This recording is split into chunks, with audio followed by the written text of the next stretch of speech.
Our question today, BI. we are Then the starting with report view. This question is phase 3. 1, This is which your is data climate and visualization weather, phase. and And when below inside of your are the data questions. visualization phase, All of course, right, you're going so to be question building reports. 1.1.1, the Okay. slope You're going to dash is be the angle at designing which the things sun's like rays drill strike downs. You might do a things slope. like tooltips.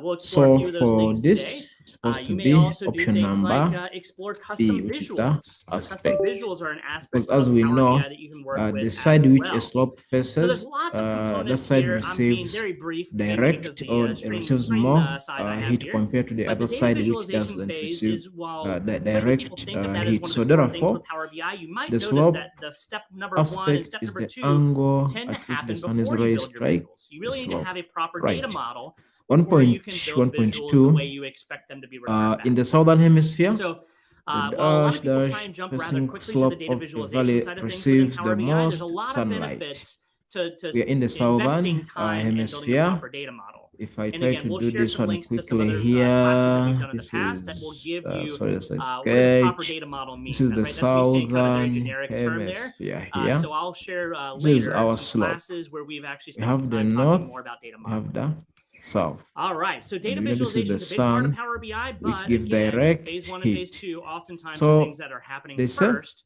that you'll want to focus in on before you direct start to build your heat. visuals. That's why this side is gonna be more All warmer. The right. north facing side will So be the warmer, and the south fourth and facing will final be phase here cooler. is So going to we go be back to the your question. sharing The phase. southern And that's going to hemisphere, happen up here the with the facing slope publish of a button. valley receives the Over most where the sunlight, publish button which can will be be the found, phase number north 4, this is your data. facing side. For this case, answer will be A. 1.1.3. In the southern hemisphere, the dash dash dash in a valley is the south facing slope. In the southern hemisphere, once again, so that will be the shadow zone. The shadow zone in the southern hemisphere, the shadow zone in a valley is the south facing slope. What does that mean? It means that the shadow zone is being obstructed or does not receive direct heat. Therefore, it will have shade, or that side will be a bit much more cooler. That is why we say in the southern hemisphere, the valley will be the shadow zone. 1.1.4, katabatic winds occur at night due to terrestrial dash dash from the valley slopes. All of us know that during the night, the land loses heat through a process called terrestrial radiation, where the land loses the heat. This is one of the reasons why at night we do cover ourselves with blankets, because the temperatures seems to drop. When they drop, that means the heat, or sorry, the land is losing the heat through a process referred to as terrestrial radiation. Number 5, a temperature inversion occurs when a layer of cold air develops dash dash a layer of warm air. And all of us know whenever we talk about inversion, so that is a point where temperatures increases with height.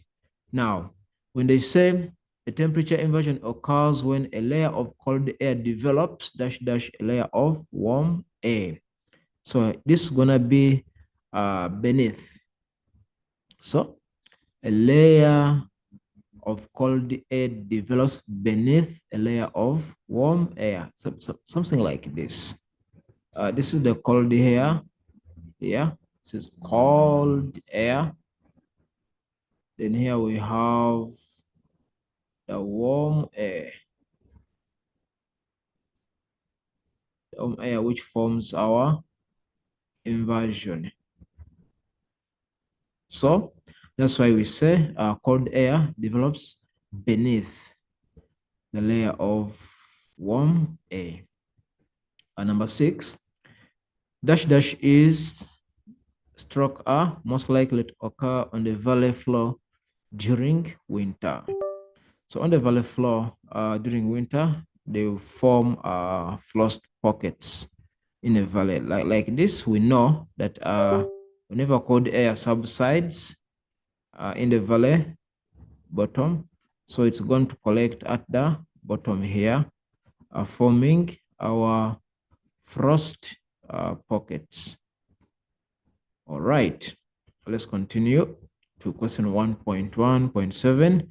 Radiation fog in a valley is formed by the process of condensation of water vapor.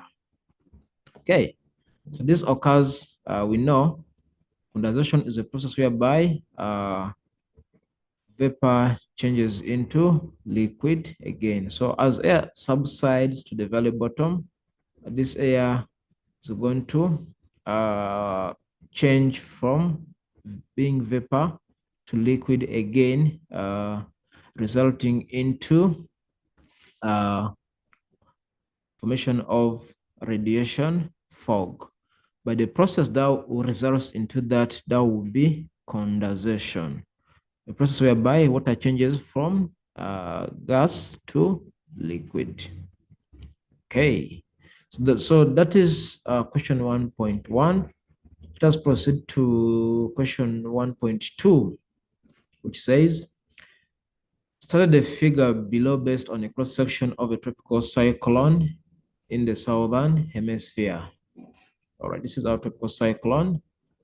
As you can see, it's being labeled A, there is C there.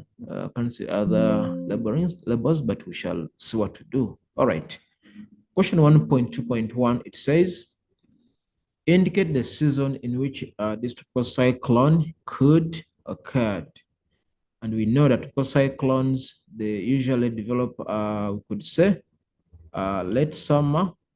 That is when all the temperatures are way very high. We could say late summer or early autumn. Okay, early autumn. Yeah, this is when temperatures are very high to result into the development of a low pressure. So sometimes we avoid just saying summer because it is just summer. When summer is just starting, at times temperatures are very low. So that is why we prefer saying late summer or early autumn. That is when temperatures are way high to support the development of a tropical cyclone.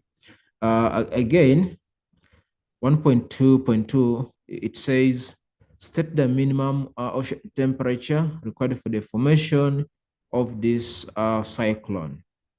And we know the cyclones, they require 26.5 degrees Celsius or 27 degrees Celsius.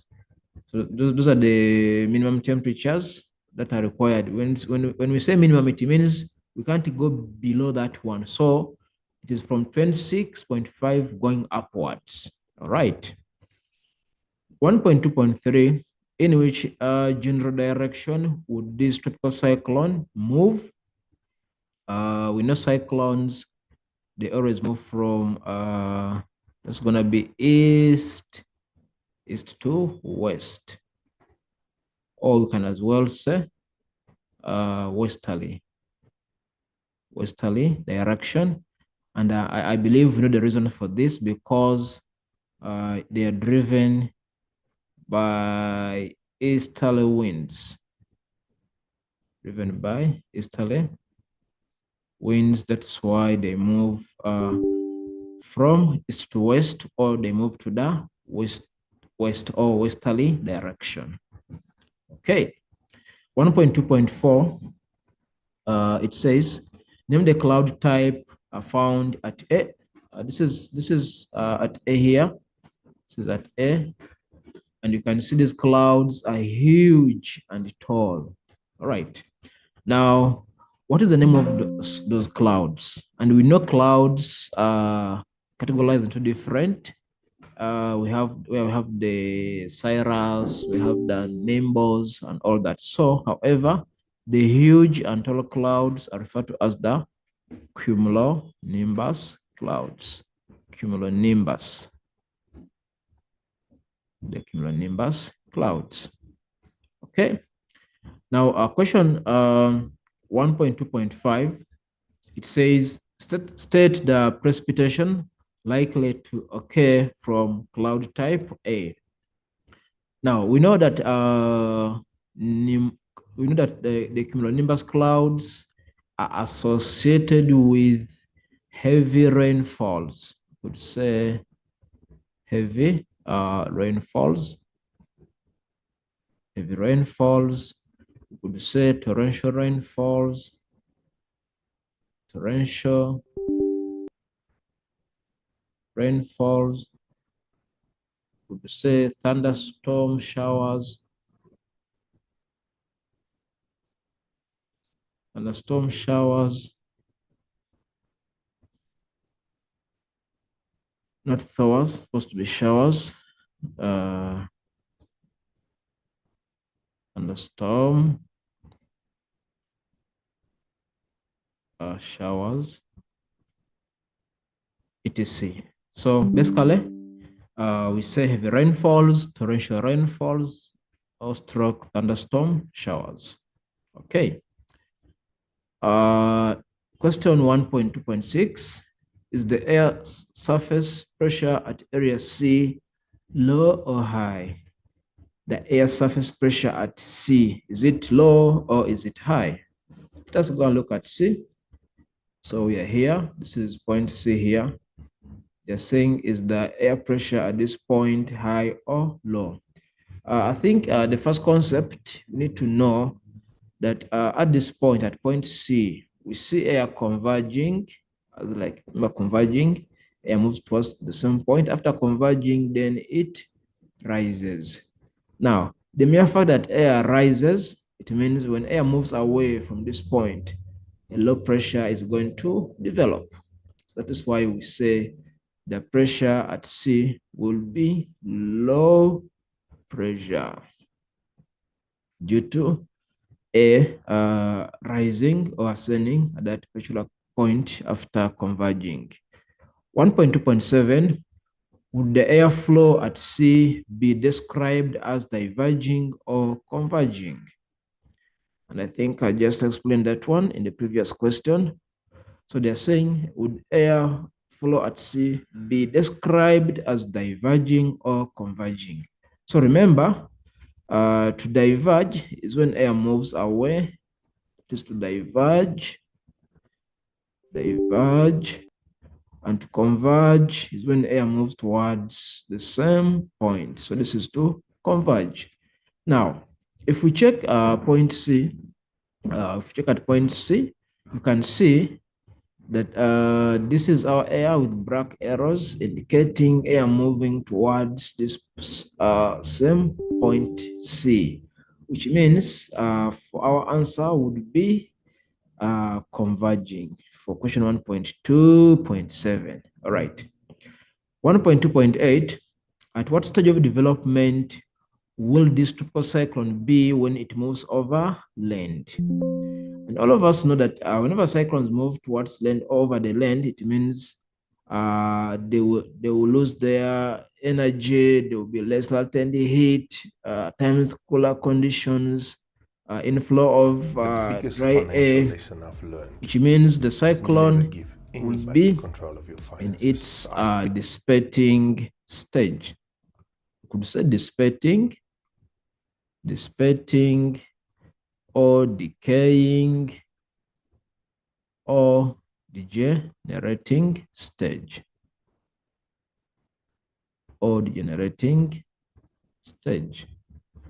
Okay, so this is when they say it moves over the land, it's like the cyclone has reached the land. Whenever it reaches the land, there is friction. That means there will be less light and heat, less evaporation and condensation, which does affect its strength and as well making it to weaken, and eventually it will dissipate. All right, let us proceed to the next question, which says 1.3, for the infographic showing bare wind conditions over South Africa. Okay, so you can see this is our infograph. I see the map of South Africa here. This other written information on this other side. We have a graph here. So remember, whenever we talk about infographics, like it is information in form of graphic, which could be maps, charts, articles, and all that. So that is all about when we say infograph. All right. Let us try to look at the first question. They say, which season is being depicted in the diagram? Let's go back to our diagram. Which season? So this is going to be winter season. It's going to be winter season. We shall see, since they are already asking us to give evidence. So this is winter season. Now they say, provide evidence from the infographic to substantiate your answer to question 1.3.1. So we need to provide the evidence from the infograph. So it means whatever we are going to give, it must be gotten from the infograph. All right, let's go to the infograph to try to see or to show why we are saying this is winter season. Okay. Firstly, you can see that the high pressure cell is dominating the interior. You see, the learners. So whenever you see this HH, it represents a high pressure, and that means it is dominating the land in winter. So this is typical of winter conditions. So we could say presence of the high pressure, presence of a high pressure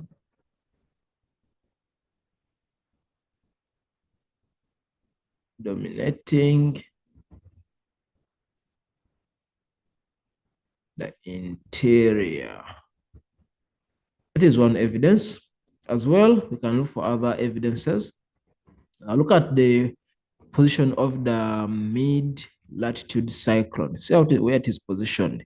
It means it has moved all the way from the southern and it moved to the northern area. That's why it was able to influence South Africa. So this usually happens in winter. So we see the cold front. I think let us try to use our blank page here. Check here, check here. Okay. All right, we are there. That was question 1.3.2. Yes, so we said there is a high pressure cell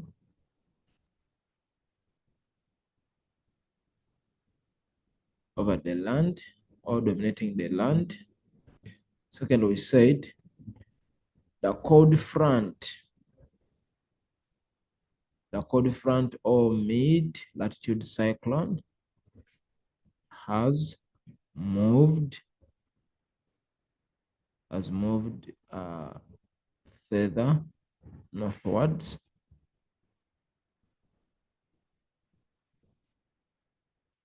over the land. So let's check again for clarity. So you can see, like we mentioned, the cold front has moved further northwards over the land. Another evidence, we could as well look at the position of the high pressure cell. You see, this high pressure cell that we refer to as the Indian high pressure cell, it has well moved northwards. Normally, these high pressure cells in summer, they are situated a bit further away. Could be somewhere here. The MLC or the mid-latitude cyclone could be somewhere here in summer. Okay.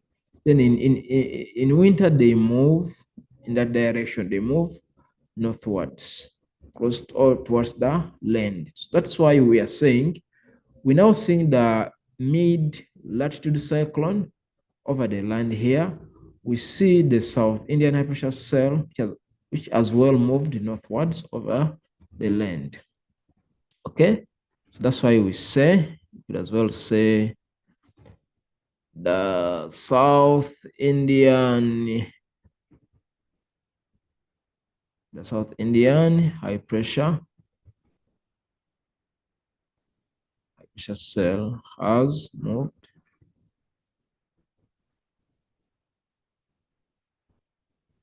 further north. Okay, let's try to check the other evidences.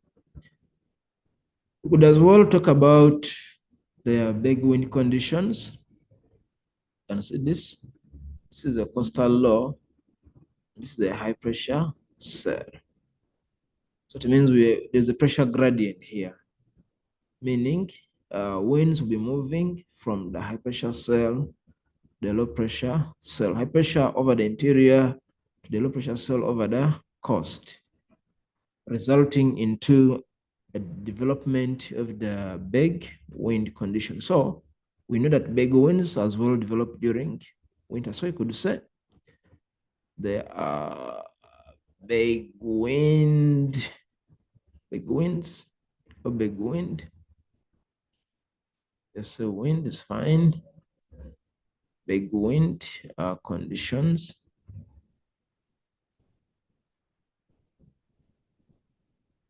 which occur in winter. All right, dear learners. So that is for question 1.3. It's true. Okay. Let us proceed.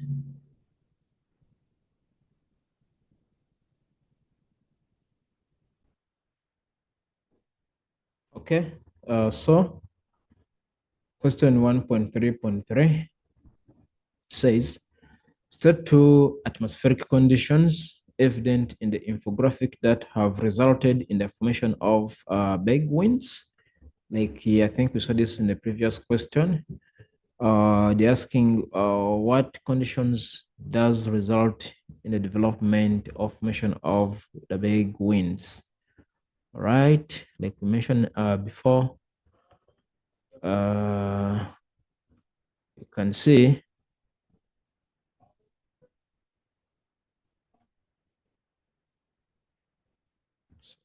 move it.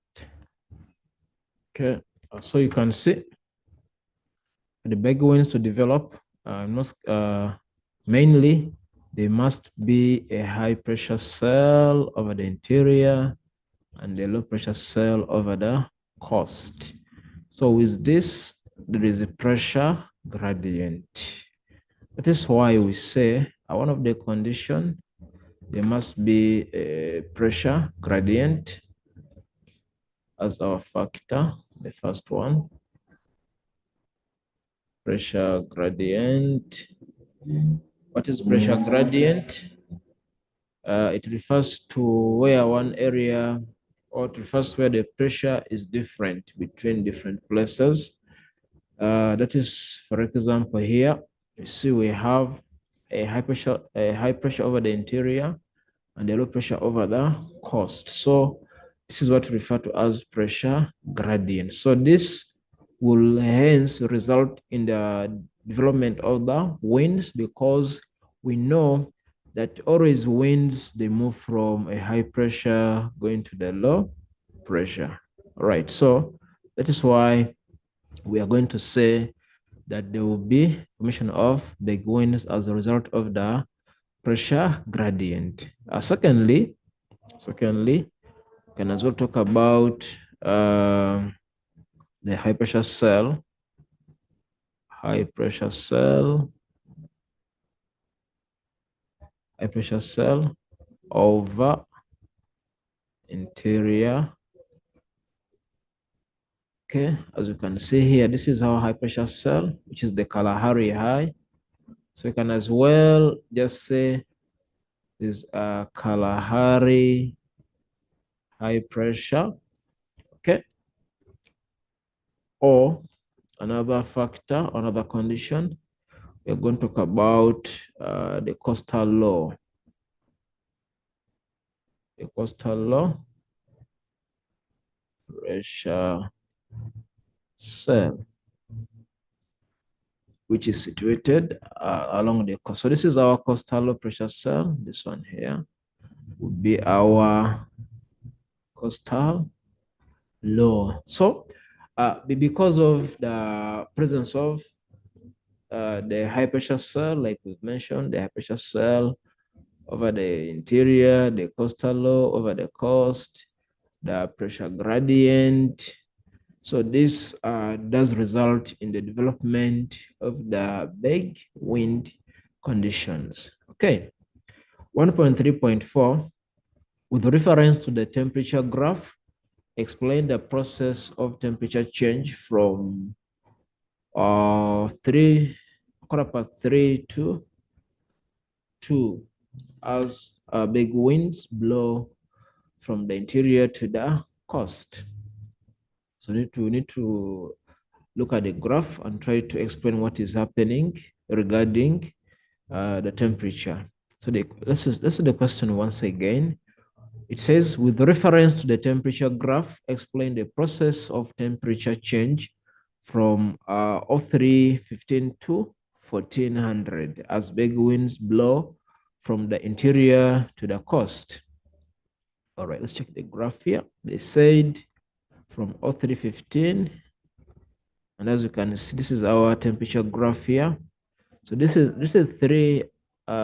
this line of, let me say this is the vertical line, which would be the longitude for that case. Then this is 315 somewhere here. Then they said from 315 all the way to 14. But you can see, imagine that it is you are here. It means I am climbing vertically. I keep on climbing. I climb. At this point, then I go down again. See, I continue to go down. You see this? So if it is with temperature, of course, this shows that at 3, the temperature started to rise. They kept on rising. You see, because you can see here, they were somewhere in 20 degrees C. They went to 25 degrees C. They went to 30 degrees C. They went to 35 degrees C. They went to 38. They reached 40 degrees. You see? Then again, at around 10, then they dropped. There's a sharp drop. Then here there was a gradual drop, you see, to 2 o'clock. So we are going to say, with the reference, let's use our blank page. This question 1.3.4.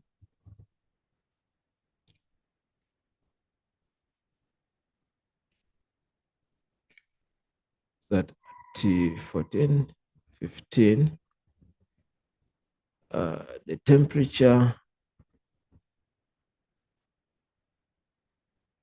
temperatures were rising.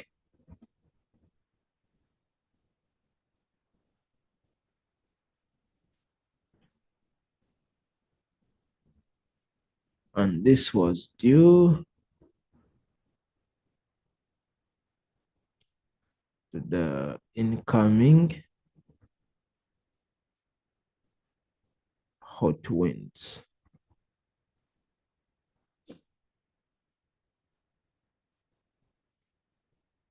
Okay, let's check again.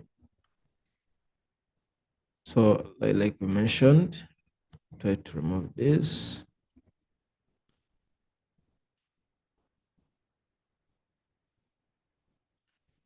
So, not 2, I said at the 0315, not 2. It's supposed to be 0315. Sorry about that. It would be. This is 0315, right? 0315, temperatures were rising. Well, let's hear the question once again. With reference to temperature graph, explain the process of temperature change. I want us to explain why temperature was able to change from this to this. You see? And that's why here we said temperatures were rising, and this was due to the incoming hot winds, which are the big winds. And that's what we could say. The temperatures kept rising temperatures kept rising as a result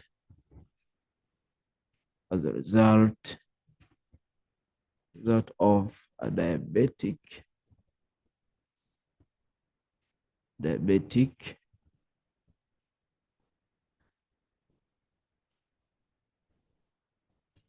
descending wind. So meaning that as winds were subsiding from the interior to the coast, they were warming up and drying up, therefore resulting into temperatures to keep on rising.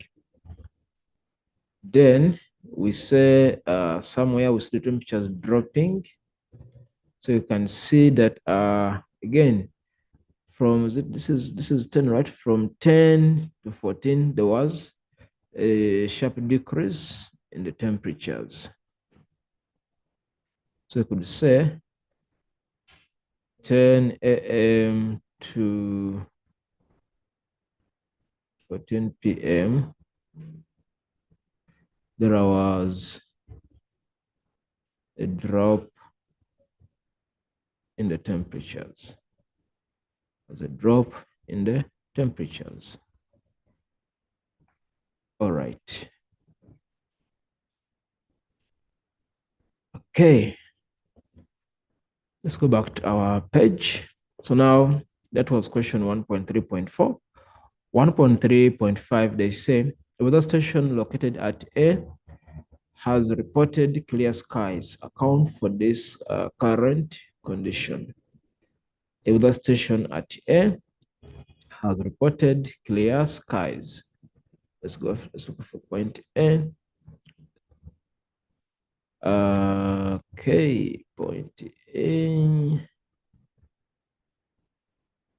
So this is our point A here. That along this area there are clear skies.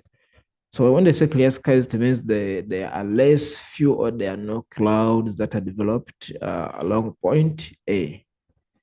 And this could be as well. Let's go to our blank page for question 1.3.5. 1.3.5 could say clear skies due to dry or hot winds resulting into less condensation. Remember, when air is dry, it means it will have low humidity, making or resulting into less condensation to take place, giving us clear skies. And secondly, could say as well subsiding air, subsiding hot dry air at point A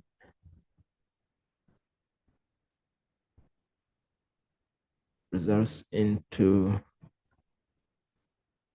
clear sky. So we know that whenever air subsides, if I can illustrate it here, whenever air is subsiding, it means there will be no condensation here to happen. That means we're going to end up having clear skies. But whenever air rises, like for this case, if air rises, it means there will be condensation resulting into formation of clouds. So where there are big winds, it means there are clear skies as a result of dry hot air or subsiding hot air. See, that's why at point A it will have clear skies. 1.3.6, it says, explain why city A, which is situated on the east coast, will be affected by the release of fire warning. Explain why city A. Let's go check city A. Okay, so city A here, which could be Durban, For our case, Durban, so this is Durban here at A. And they're saying, explain why city A, which is situated on the east coast, will be affected by the release of fire warning. Why are they going to issue fire warnings at city A? That is what the question wants us to talk about. Okay, let's go back to our blank page.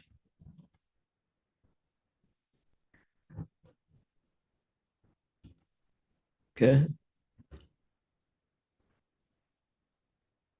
Okay.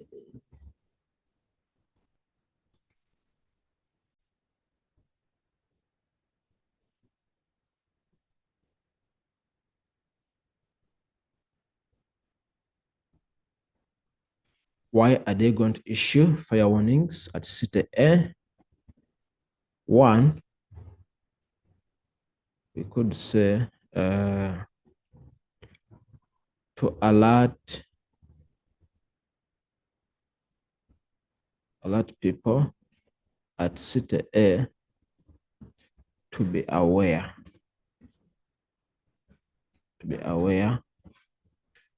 of the fire outbreak.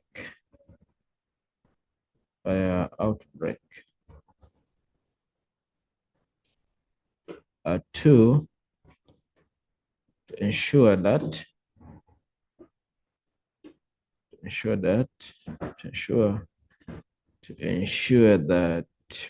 people can evacuate away from that area.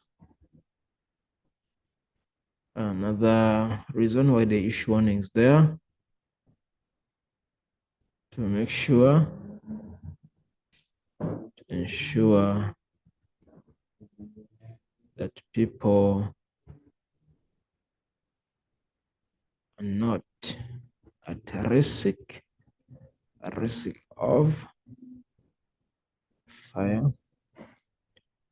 So we could say save lives. So they're going to issue warning to save lives for both people and animals. So to ensure that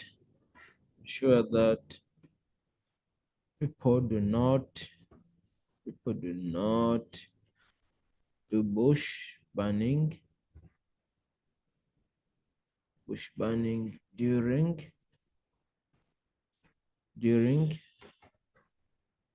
big winds. As well say to ensure that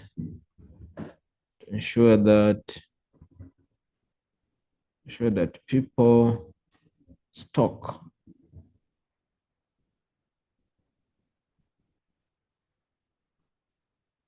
enough water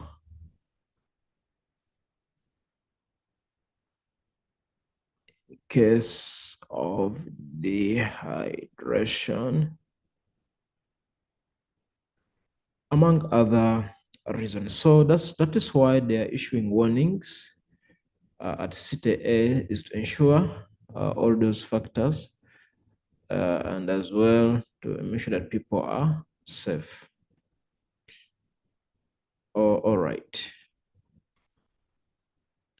So that was question 1.3.6. Let's proceed to question 1.4. It says, refer to the infographic below on mid-latitude cyclones. Okay. As you can see, that is somewhere here we can see the mid-latitude cyclones here. There's some this other side. You can see the map of Southern Africa here. You can see Madagascar. See, there's the high pressure cell here. There's another on this other side. See, like these are MLC, of course, they are low pressure cells. These are isobars. You can see in steep pressure gradient here. Okay, so there's a stationary model here. So always try to analyze the infographics and as well you read the information that is indicated. Okay, so let's go straight to the questions. 1.4.1, it says, what climatological evidence indicates that this mid-latitude cyclones is occurring in the southern hemisphere? Okay, what do we look at to ensure that this mid-latitude cyclone is situated or occurring in the southern hemisphere? Right. Firstly, we can look at the date. First, move all this, make it look more clear. Okay, so you can see the date. Our date here is 9 June.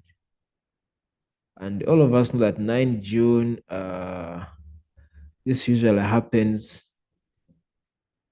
in winter. You see, 9 June in the southern hemisphere, it is winter season. This is when temperatures are very, very low. So one evidence to prove that this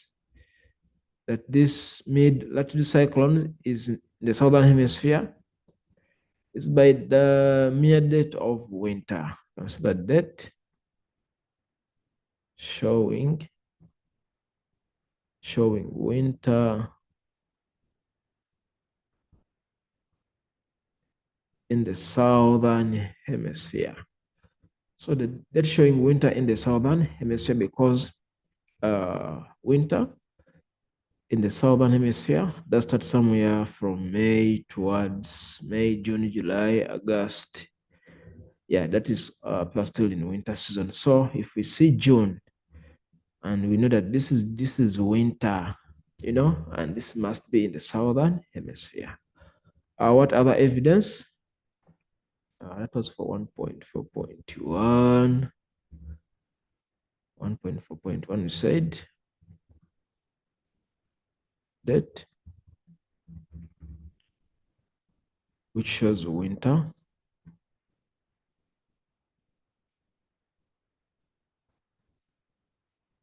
in the southern hemisphere. Okay, which other evidence? Let's check. We can as well talk about the position of the mid-latitude cyclone. So you can see that they have moved further northwards. You see, this normally occur in winter. So the position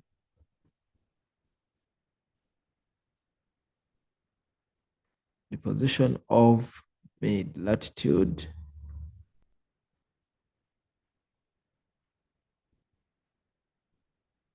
cyclone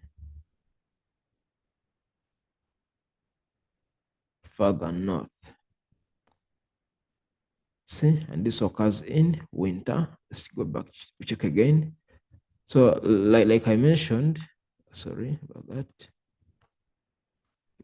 Erase that, remove all this. Like I mentioned, in winter season, the mid-latitude cyclone is always situated further northwards. See, they are moving further northwards, which is typical of winter, but in the southern hemisphere. Okay. Because we know that in the southern hemisphere, mid-latitude cyclones will be situated further northwards. So what other evidence can we give to prove that this is southern hemisphere?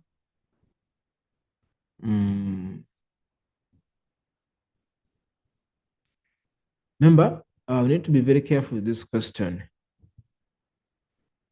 It talks about climatological Okay, wait for my pen to react. Okay.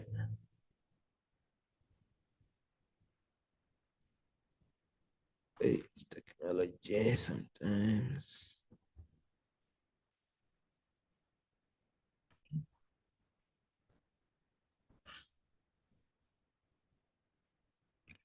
So just to recap, we said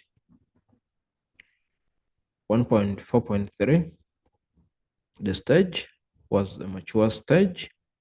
1.4.4, the cross section, like we showed it here. This is the cold front, this is the cold sector, this is the warm sector. Then for 1.4.5, a group of tourists want to attempt the hiking trail to the top of the Table Mountain ahead of the cold front. And they're saying in a paragraph, approximately 8 lines stands in the sorry. Okay.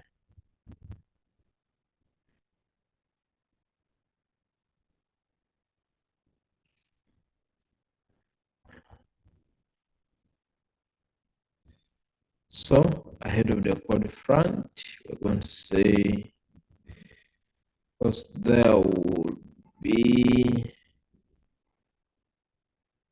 overcast clouds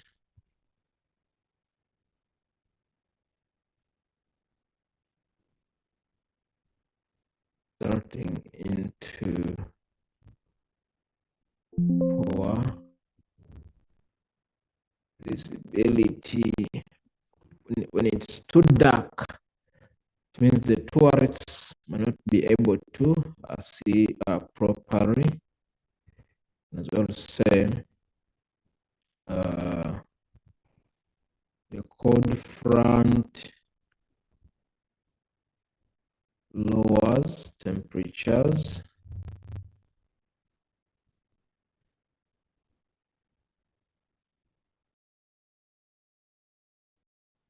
making the area too cold and unbearable. Because whenever there is a cold front, temperatures will drop, meaning to be very, very cold. And as well say tourists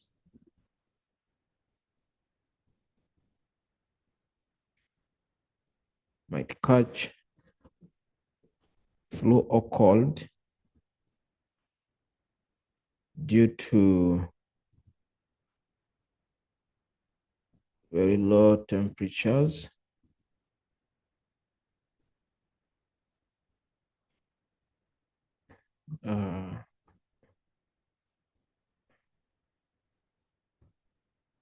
The area will experience,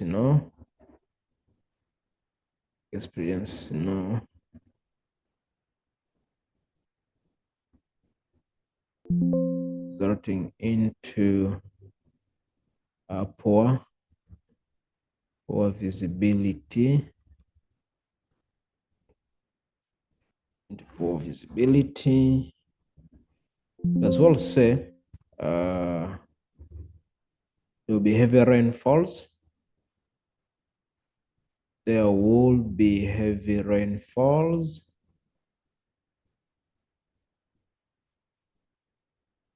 which could trigger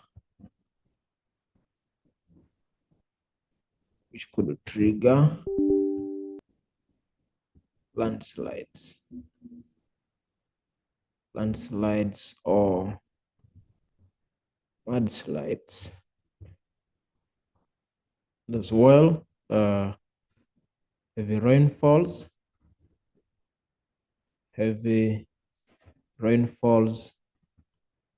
could result into floods,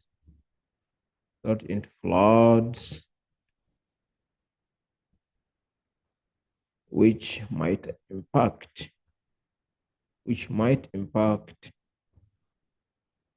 on tourists.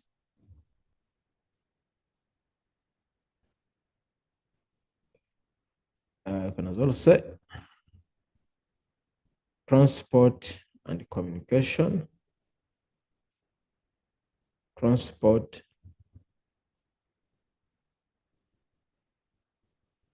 and communication will be disrupted,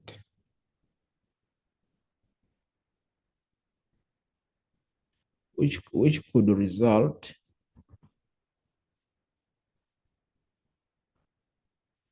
into tourists getting lost.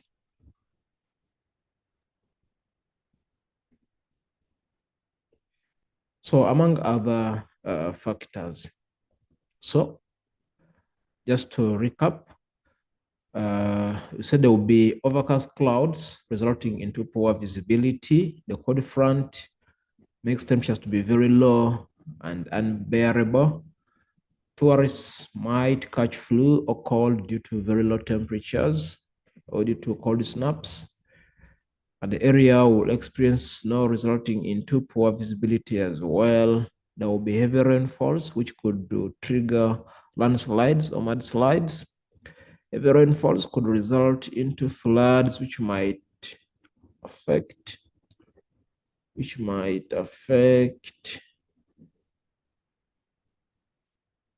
on tourists. Transport and communication will be disrupted, which could result into tourists getting lost, among other factors. All right. So that is for that question. Let's proceed to question 1.5. 1.5. Okay. Refer to figure 1.5 below, showing a pollution dome. Excuse me. So they say define the term a pollution dome. So you could say a mass of polluted air,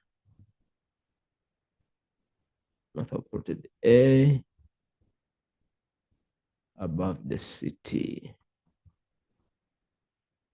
That's a pollution dome. As you can see here, this is the city. The city. So you can see pollution taking place here. So all this now is a dome which has formed as a result of trapped pollutants in the warm or in the heat island, resulting into a pollution dome. So that is why we define it as a mass or a lot of polluted air above the city.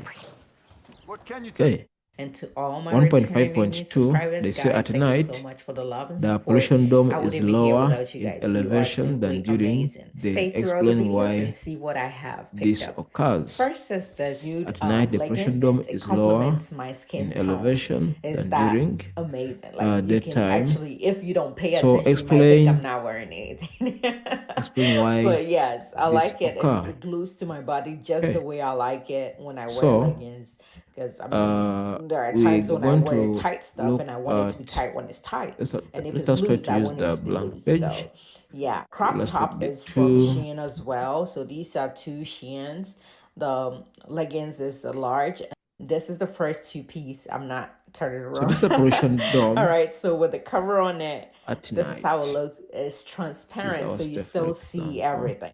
I like the fact that this bikini top has Our the city with tall buildings. strings that you can actually adjust. Fine, I mean, This could be the it's a CBD cover in up the on there, center. and it still shows. Then during day, So the cover up is what you have and use it, but over like short. So so sometimes you I can have to stay like pull elevation it at down this a one. bit. During But daytime, the yeah, pollution dome if you is think this way is for above you, the go for it. city. I mean, I don't You mind see? if I have to wear it But tight at in this night, video, but I don't think I it is can wear way this close on. to the I mean, it's city. like You mind see? blowing, So and what causes I this? appreciate Why that. is it Thank that you so much. Thank you for during day, watching, and I the will see pollution you in the dome next video. Love you guys. is way far away from the city? Then at night, is much more closer to the city? What could be the cause of this? Okay, so that's what we need to answer. Okay. let's look at the answers here. We could say that at night,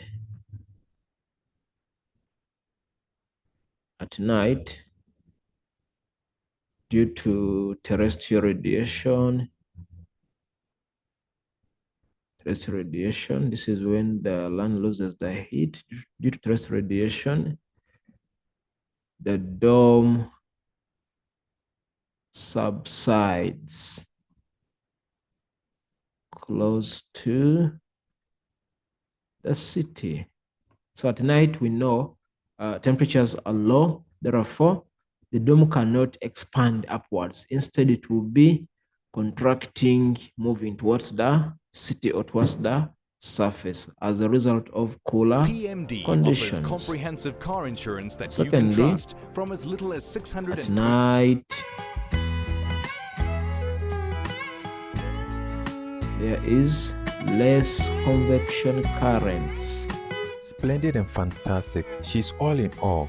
Beautiful, curvy and voluptuous with a ravishing African beauty. She's from Nigeria, West Africa, and she best describes herself as unproblematic queen. She's one of the finest and one of the most popular Instagram stars from Nigeria. She goes by the name Miss China, popularly known as Fat China in the social media space. The dome to move. Hello lovely viewers, you are most welcome back to African Juicy Babes. It's all about beauty, fashion and lifestyle, and we give you nothing but the very best of an amazing and beautiful women from the continent of Africa and all over the world. As well say the beautiful Instagram and a lot of followers on other social media platforms. She's beautiful, gorgeous and amazing.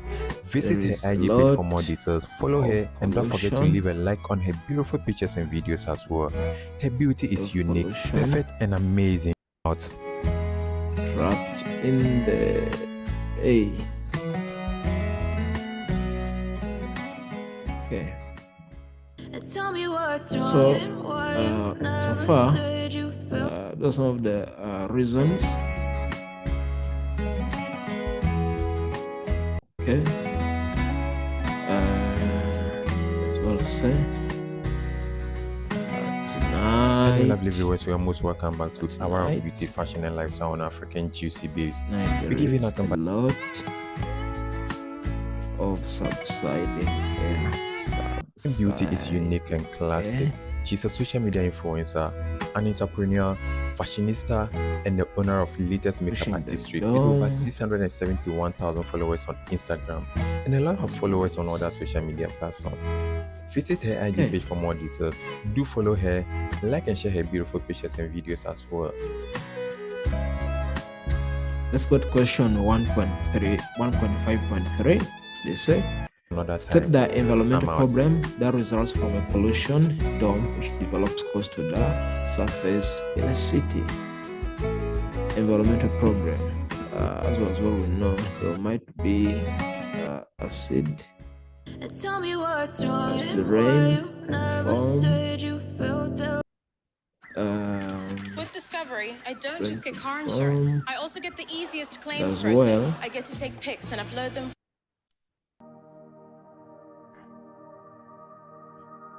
We'll talk about the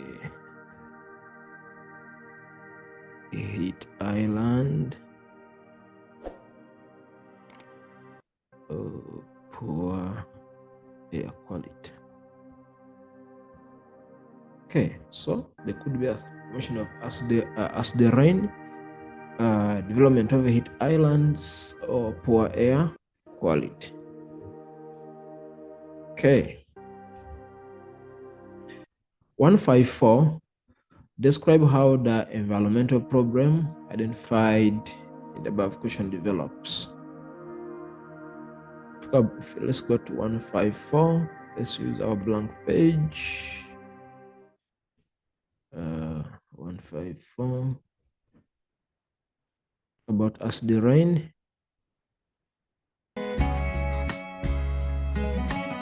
Formed due to the reaction. Is America planning to invade South Africa as they did with Yemen, Iraq, and other more countries around the world? All the decades of deceit and cruelty have now reached an end. Saddam Hussein and his sons above the must leave city. Iraq within 48 hours. So when those mix closely up, the at chances this of experiencing acid message that rain came from the United will be States. Before I high. comment on what the president just And said, poor I air have this quality. one simple question which I want to ask. They put a lot of fear on South Africans. due to- Well, if you characterize it as terror, I would not. Due to pollutants. So that's what they've been trying to do. And whenever Pollutants. It's a belief that everything. They should equalize. They above. have plenty of money. They should equalize. I got with NATO. But I'm When I asking you sat down, about Then hit islands.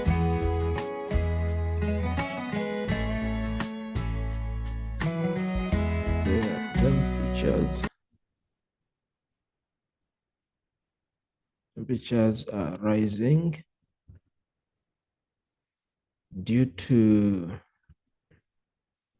heat being trapped above the city. So all this could result into those factors mentioned. Okay. 1.5.5 air pollution reduces the amount of a city's clean air at night. Explain this statement.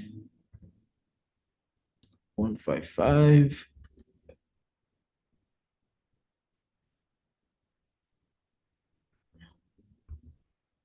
I could say that at night,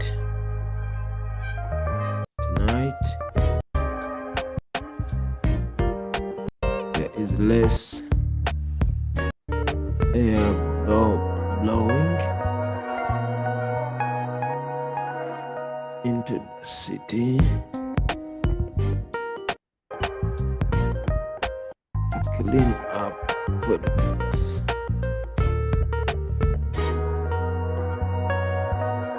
Clean up the pollutants. You might have seen videos like this before, but here's the big secret. Anyone. So we would as well say that at night there is too much pollution taking place. Also, you could say the pollution dome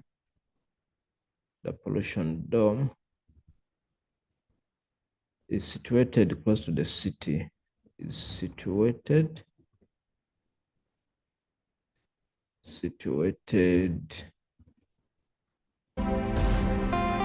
The journey of humanity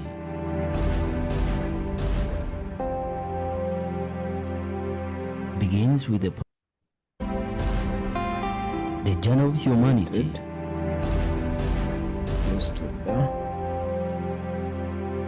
begins with the production of sperms and ovum. 1.5.6 provided two sustainable strategies that can be implemented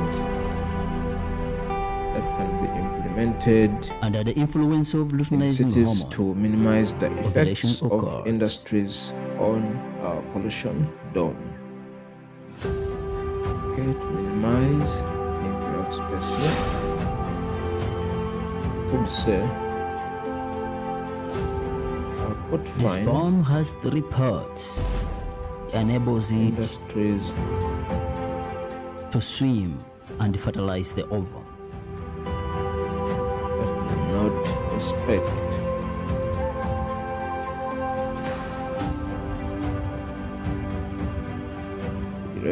fertilization occurs in fallopian tube. However, so it could say to carry out the immune system of the female or industrial decentralization identifies sperms as foreign particles and kills them. Industrial decentralization, so that industries are moved away to other areas. That's why over 300 million sperms are produced in a single ejaculation.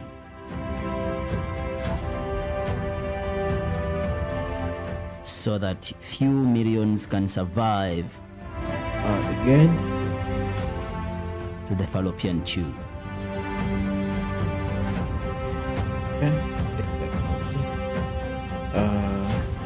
Excuse me. When sperms approach the ovum, install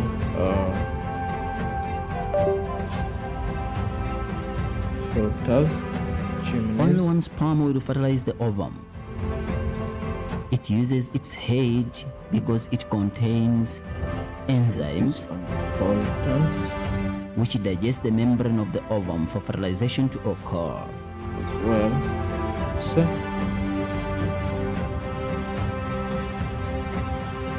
it becomes a zygote which divides by mitosis to form a ball of cells post programs called morula, and then later forms a blastula.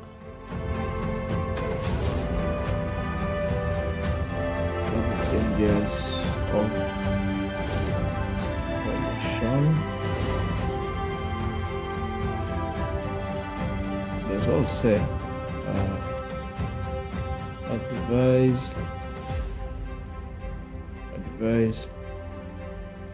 industries. It is the blastula Set which is used for green belts. implantation. Show most of the position. Also,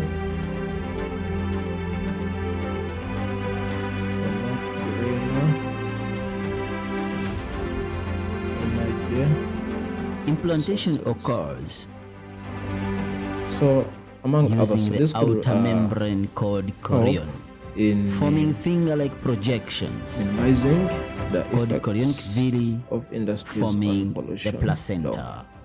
Afterwards, Let us proceed to question 2, which is glycology. By either saying, it's referred to the following statements and choose the appropriate words in bracket that will make the statement true. Okay. An increase in rainfall in the middle course of the river valley will result in increased, because we know the middle course of the river valley usually there is more of lateral erosion, so could you say there will be more lateral erosion. But as well, even vertical erosion could as well be the correct answer, because we know the more the rainfall, the stronger the river, increasing its vertical and lateral erosion. So both options could be correct. 2.1.2, the amount of load that a river can carry is determined by its gradient.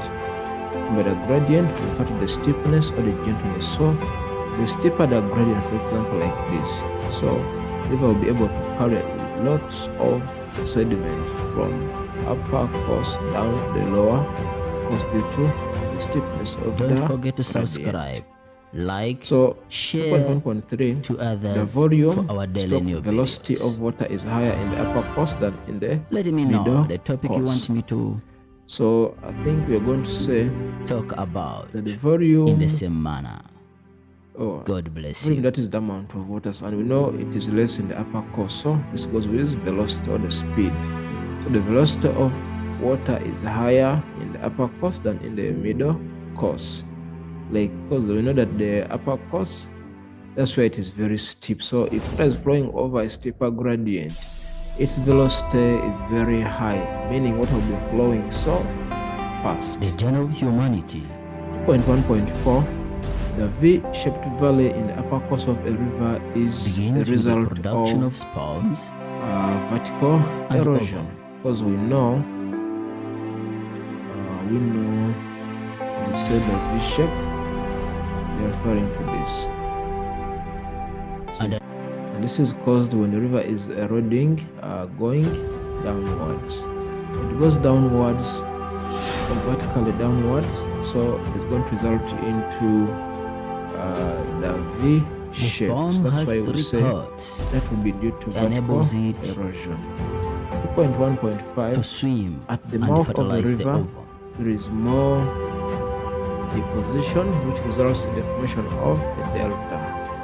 So what is a delta? Delta is a landform which develops due to Fertilization deposition occurs at in the fallopian river's tube. mouth. However, Okay. 2.1.6 lateral stroke vertical erosion in the middle course the results immune in the system migration of the of the female meander downstream. We know that meanders identifies cannot sperms form because of as vertical erosion. So foreign instead, they'll particles form as a result of kills them. lateral erosion. Because it means the river is winding side to side.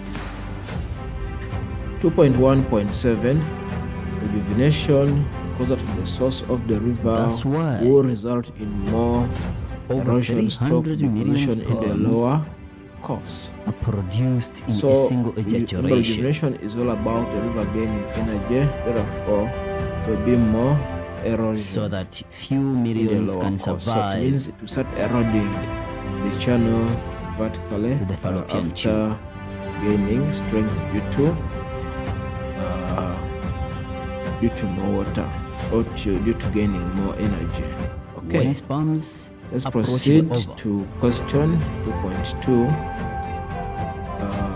Says below and Only one sperm will fertilize the choose the ovum. correct letter that It uses matches its the head description. because it contains Okay, enzymes so 2.2.1 which digest the membrane of says the ovum for fertilization drainage to pattern occur. that formed from rivers flowing into a depression or a lake.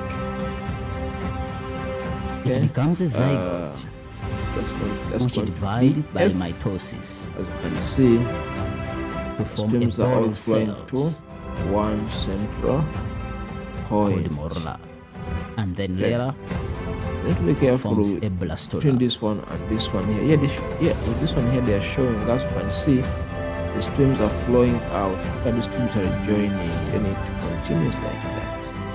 Then here you can see, look at this, joining like this, and the river Forming continues. finger-like They projections come, they join, they continue. called chorionic villi, Come, they join, they forming also the they are flowing placenta. to the one afterwards. central point. That's why point 1 will be F.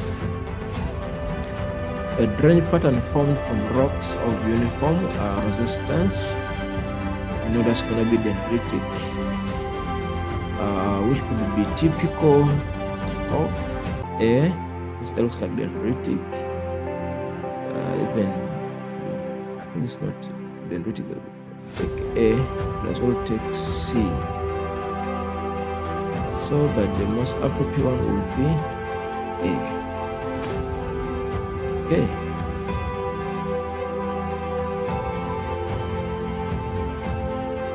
Point 2.3, range pattern commonly found in melting ice regions. I think that's typical. Don't forget to of, subscribe, like, share, which is to the others range. for Because our you can daily see new with the range videos. falls in Let me glacial know the areas topic you want me where to streams do not have a clear pattern of flow. They are talk haphazard. about You see. in the same manner. Then 2.2.4, God bless a you. drainage pattern that occurs on common slope down a linear mountain. That would be C. It would be C.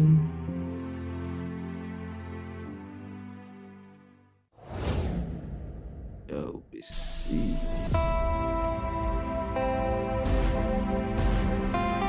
The journey of humanity. Okay. 2.2.4, a pattern that occurs on common Begins slope with the production of down sperms a linear pattern. and ovum. Actually, if you look at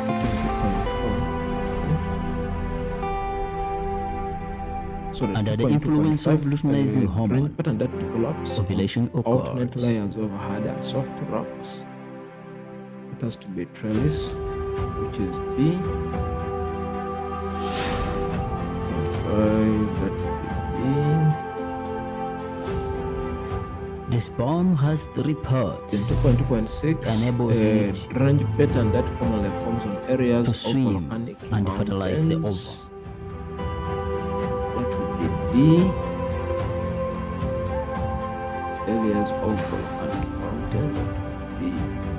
D. Fertilization occurs in Then fallopian tube. 2.2.7. However, a drain pattern formed where prominent ridges like lie parallel to one. the immune system of the female has to be PRELIS, which is B. identifies sperms looks like dendritic. foreign So we look at particles the tributaries and kills them. that are too short and they do the main, you see. Too short. So we tell this the tributaries are too short, which is going to be B. That's why over 300 million sperms are produced in a single ejaculation.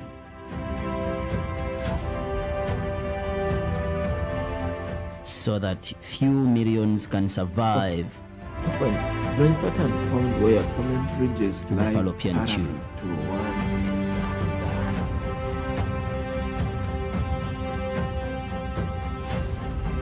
Let's check this question for a second. When sperms approach the ovum,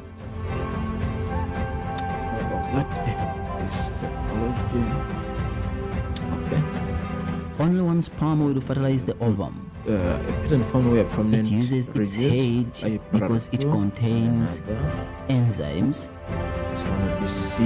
which digest the membrane of the ovum for parallel, fertilization to pattern, right? occur. Then 2.2.8, a pattern in which the main streams and their tributaries display many right It angle becomes a bends. It zygote, has to be rectangular, which divide by mitosis to form a ball of cells okay. called morula, and then 2.3, later the below forms shows the a meandering blastula. river. This is our meander.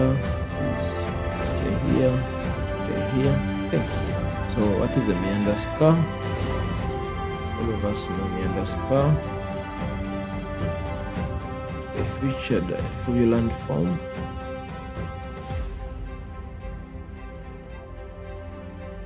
Fluvial form. It is the blastula which is That used for forms- implantation.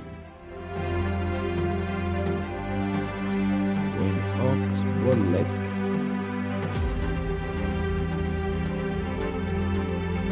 Rise up. Okay. 2.3.2. In which stage of the Implantation river can occurs meander loop and meander scar develop? using the outer membrane I think called they are more chorion, developed in forming the finger-like lower projections os. called chorionic villi, forming But as the well, they would placenta. also give the afterwards. middle course.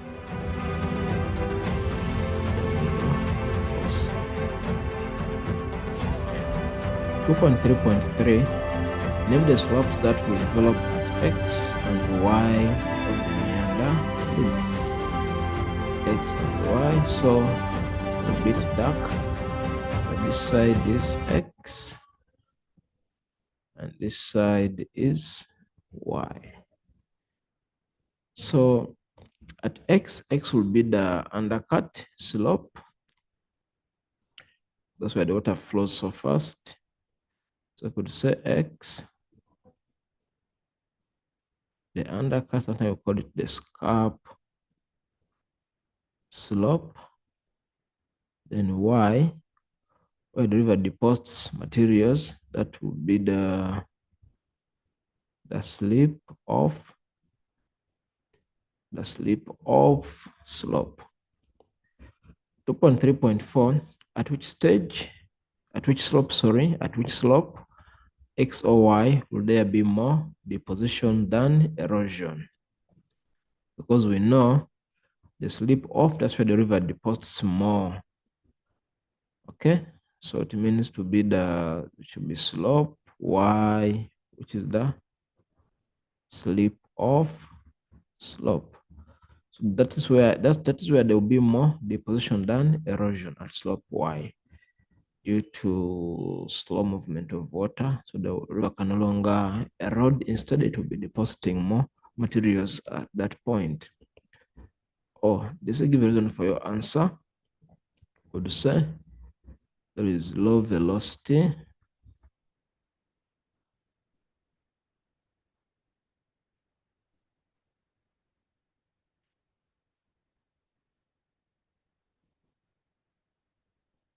low velocity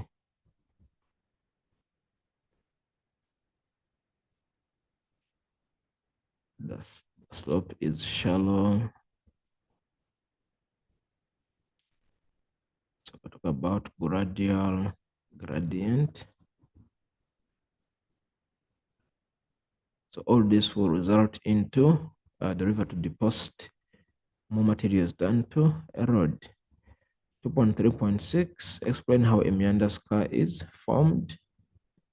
I think here, when I use this space here, I would say, if you look at the meander scar, we need to understand Oxbow Lake. We say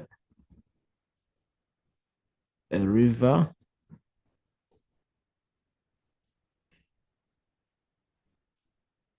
erodes the outer bank and deposits in the inner bank. Okay, then we say the meander neck is narrowed due to erosion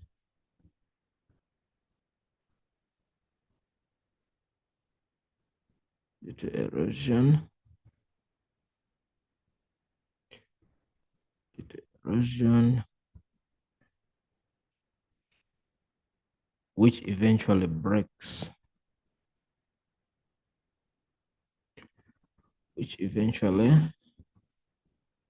is cut off.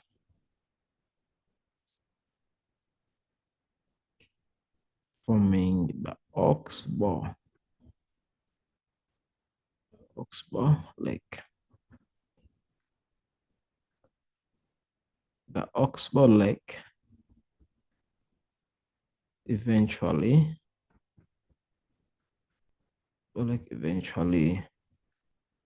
dries out, forming a meander scar. All right, let's proceed to question 2.4, which says start the figure 2.4 below on river capture. So they say define the term headward erosion. So we could define it, and we say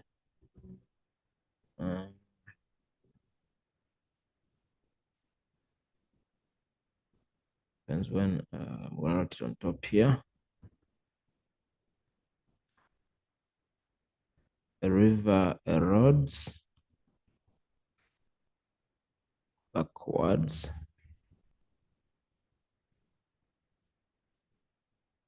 towards its source.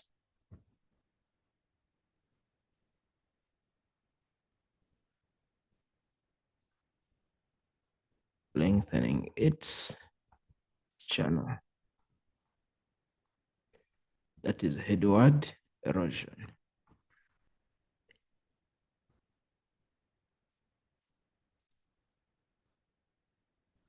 (2.4.2) name one possible factor from figure 2.4 that could have resulted in river A capturing river B. River A, so that river A, this was our captor river, which was more stronger. So they are asking us to give one factor. So you could say,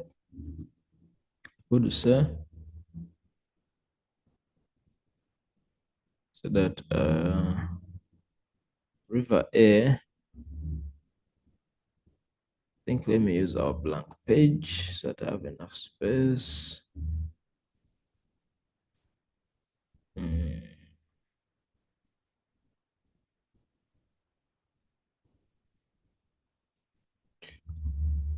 This is for question 2.4.2.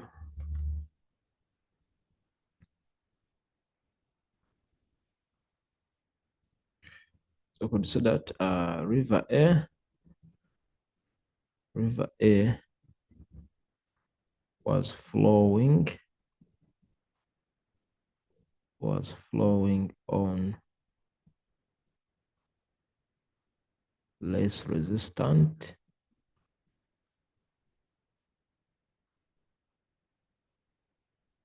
neighboring it to erode easily. Or you could say river A was flowing on steeper gradient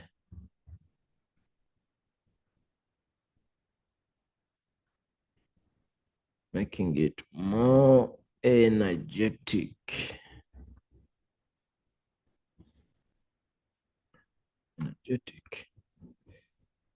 Or river A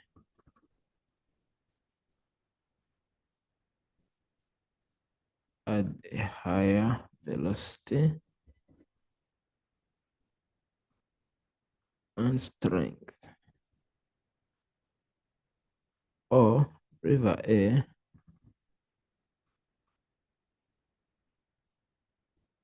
had more water to make it more stronger. So these are some of the factors that could have resulted in river A to capture the other river. Okay.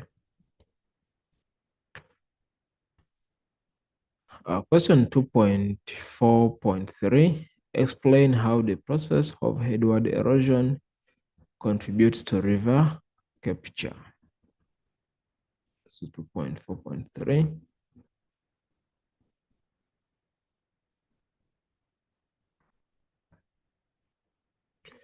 So you could say a river erodes backwards towards its source. The river is able to erode through the watershed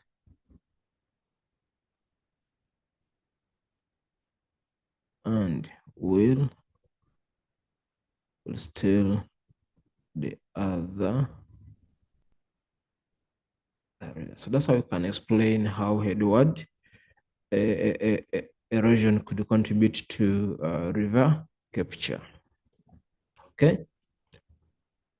The next question, which is 2.4.4, give the geographical terms of features D and E, which develops from river capture. Features D and E. So you can see this is our feature D here after capturing. That's feature D there, which is curving. And all of us know a feature which curves, that you will refer to it as the elbow of capture. Feature D, elbow of capture, where capturing took place. And feature E, you can see this area which has been left dry. You can see the river continues the other side, but then this area has been left dry, and we refer to it as a dry pen or a wind gap. So feature E is going to be our wind gap, or a dry pen. 2.4.5. Discuss 3 physical changes that will occur in river A as a result of river rejuvenation. So what's going to happen to river A? Would say its erosive power.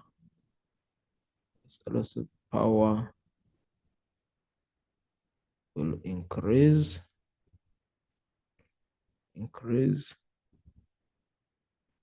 Its energy and velocity will increase.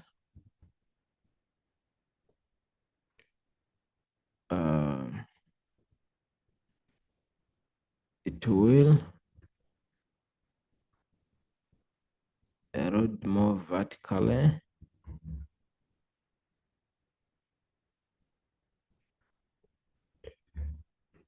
It will have more volume of water.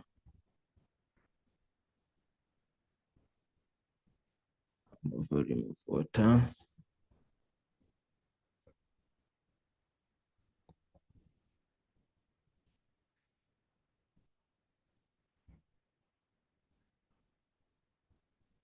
It will develop various landforms.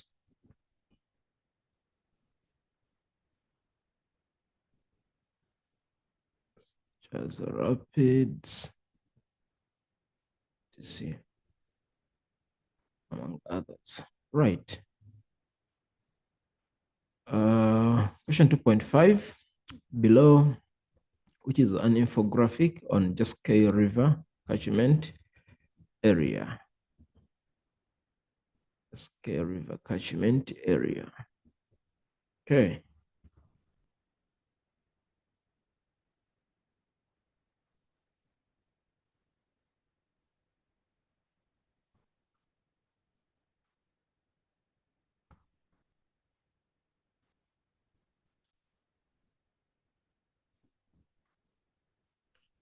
Okay, so 2.5.1, they say define the concept river catchment area.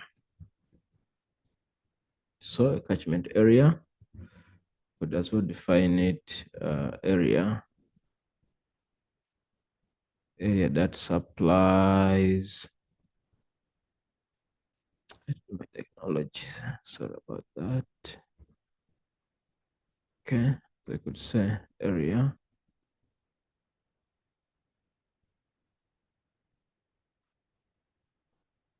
I write it here at the bottom.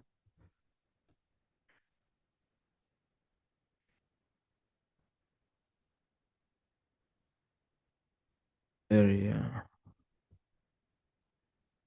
that supplies a river with water.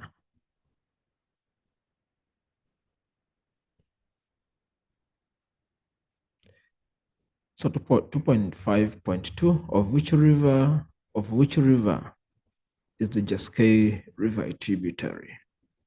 Let's go check through.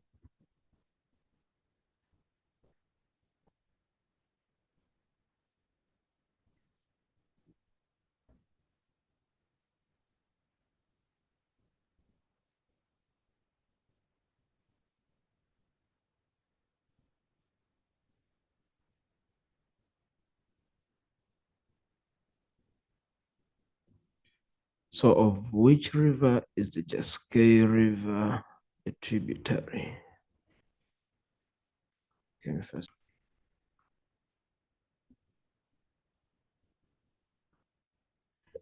Okay. Of which river is Cascade River a tributary? Okay, let's see. This is the dam on top there. There is a dam here.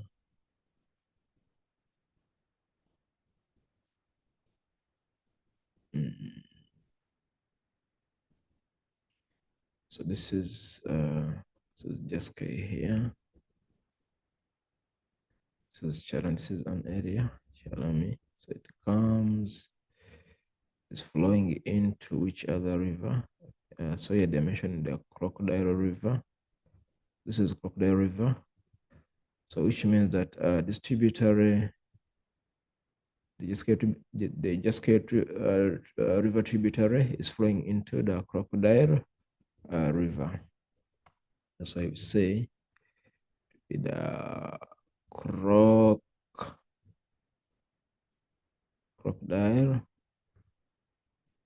River. Okay. 2.5.3. The water quality of Jaske River is deteriorating. Substantiate the statement by referring to the infographic. Why is it deteriorating? Okay, let's check here. One of Hautenge's largest rivers, the Jaske, flows northwards, meandering through bed flowing into hydrotrophic spot dam. Its roughly 50-kilometer course through the city inexorably marks it as a casualty of Johannesburg massive urbanization. Its ready waterways, a repository for the city's torrent of sewage, stormwater, litter, industrial waste, building rubble. Water expert Dr. Anthony, not only is the Jaske one of the country's most polluted rivers, it is also one of the saddest. Its demise, he believes, is a metaphor for all what is wrong in our city. All right. So they say the quality of the Jaske River is deteriorating. Substantiate the statement by referring to the infographic. Okay. I think we can focus on this point here, on this statement here. Let's talk about, so because there are a lot of points here. Why is water quality deteriorating? 253, got it here.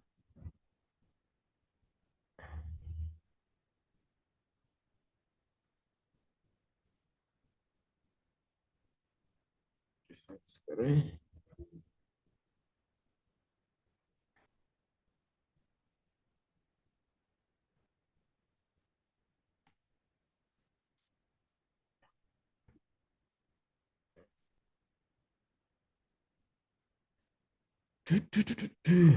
Okay.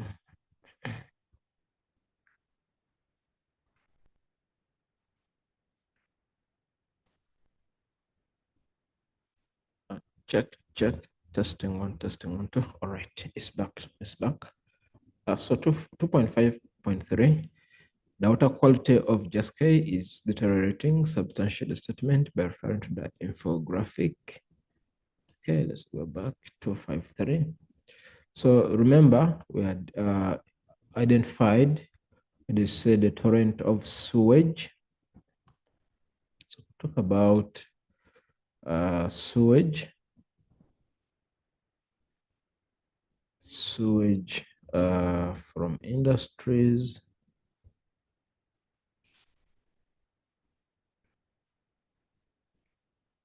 and homes that pollute the Jaske River. Okay, that's one. Also identified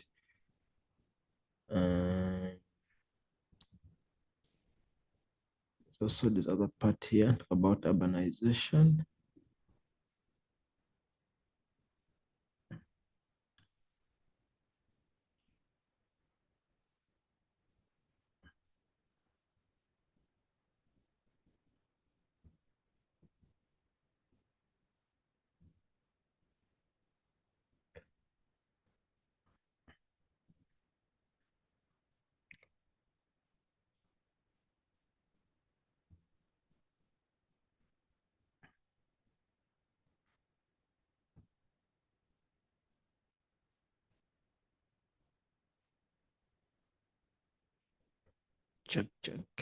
check. So, excuse me, urbanization, which has also resulted into high pollution of the Jaskai River, because we know when most people are running away from rural areas to come stay in cities, so at times this also increases pollution, which does affect most of the rivers. So talk about litter, another reason. Say the Sky River has been affected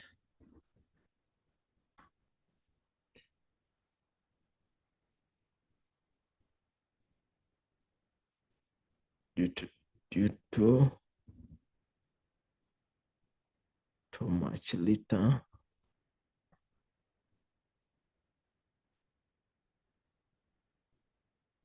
affecting its quality, affecting its water quality. Okay, what else could we talk about here?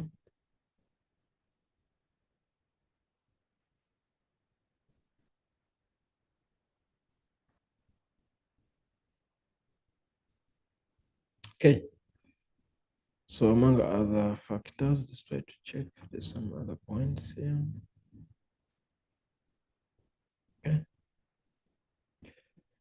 So in a paragraph 2.5.4, in a paragraph of 8 lines, suggest possible strategies that can be implemented to deal with the problems identified in question 2.5.3. What can be done? 2.5.3.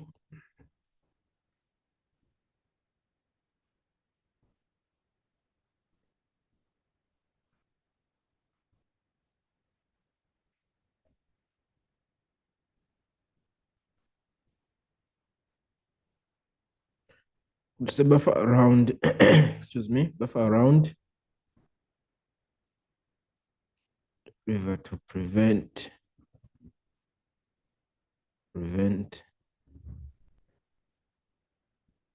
people strict laws and regulations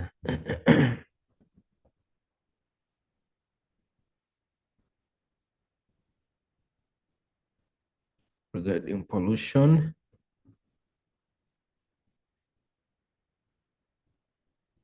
of rivers, as we'll talk about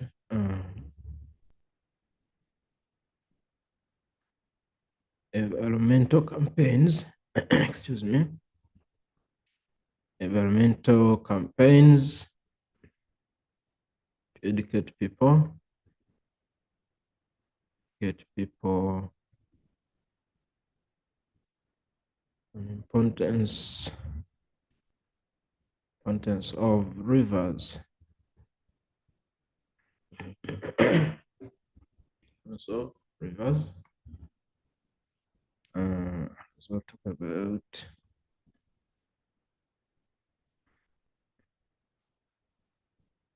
cleaning campaigns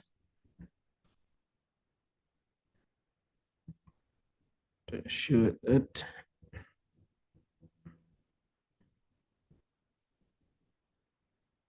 rivers, excuse me, rivers are still safe.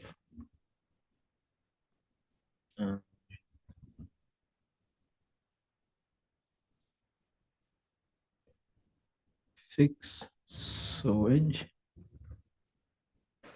pipes to avoid leakage into rivers.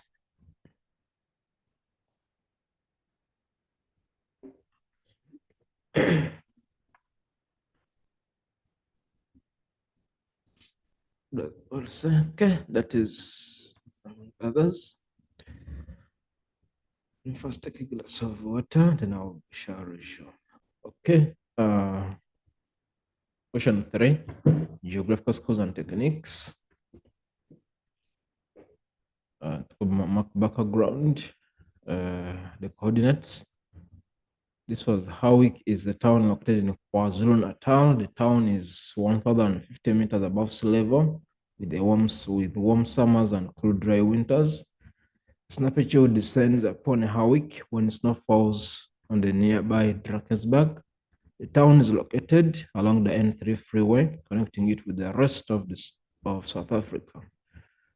The town is the location of Howick Falls, which is the large waterfalls that occurs when the Omgen River falls 95 meters over the right cliffs on its way to the Indian Ocean.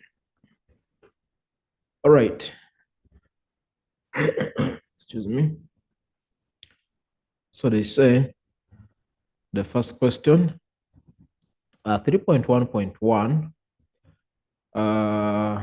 in the topographical map index 2930SC, the 29 and 30 indicate. Let's check on our Howick map. Let's try to zoom in a little bit. Okay. So this is our 2930. And as you can see, 29 shows, 29 shows a latitude and 30 shows a longitude. I know the latitudes are numbered south, longitudes increases to the east. So which means answer for this case will be 29 latitudes and the 30 longitude, which is B. Howick Waterfalls is located in which province? Remember, as we read, Howick is a town in KwaZulu-Natal, which is supposed to be A. So always for such information, do not forget always to read through those given infos or infographics. Sometimes learners miss out on such easy questions. Okay, 3.1.3. What is the difference in height between spot height 1030 in block 3 and spot height 784? So for this case, the difference, just gonna subtract, and we say 784 subtracted from 1030. Then we get our calculator here, and we send our calculator. We say 1030 minus 7. Put it here, minus 784. So our answer will be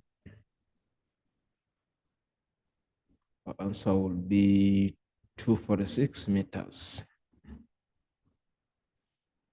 246 meters. Then 3.1.4, calculate the distance in meters between spot height 1030 and spot height 784 in block B4 on topographic map. So let's go in block E3 and block D4. The block E3, this is E1, E2, E3. So we are here. This is our spot height, which is 1030. And the D4, is it D4 or D5? Let's check. Yes, D4, which is 784 here. So which means we're going to measure from this spot height to this spot height. So what you do, you get your ruler and you measure in centimeters from the given spot to the other spot. But for this case, let us assume that we measured, and let's say we got 6.2 centimeters as our distance. What do? We come here and we say 6.2 centimeters. We need to convert it to because this is the distance in meters to the scale, which will be 500 since we are using a topographic map. So 6.2 times 500, go back to our scale, 6.2 times 500, going to get 3,100 meters. Okay. Then 3.1.5, they say, use the answers in equation 3.1.3. So 3.1.3, our answer is 246 meters.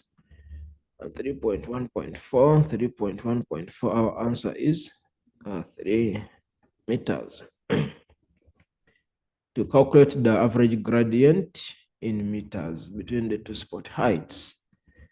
So what we do there, since we already have the distance, so this was the distance here,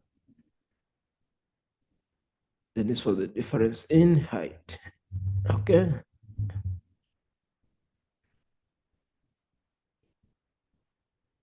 Difference in height.